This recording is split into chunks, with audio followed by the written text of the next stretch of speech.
Welcome to Samba Samba. Enjoy the video.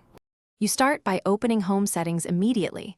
Long press any empty area on your Samsung home screen and tap Home Settings or Settings when the menu appears. Once there, select the Home screen or Apps option so you can access drawer controls. Make sure to proceed now.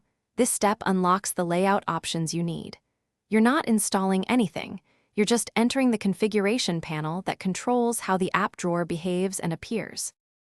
Now change the app drawer behavior.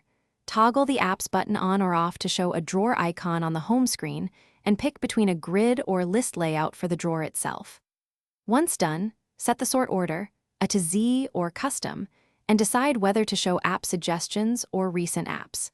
Make sure to review display density and app icon sizes so spacing and visibility match your preference before leaving the settings. Finish by tapping back or home to apply changes and inspect the drawer behavior immediately. Open it and swipe to verify layout and sorting.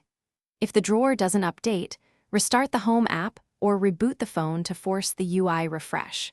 If problems persist, clear the Samsung Home app cache in Settings Apps Samsung Home. This resolves most display glitches without deleting data. Remember, backing up a custom.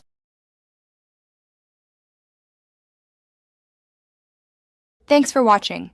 Consider subscribing if we helped you.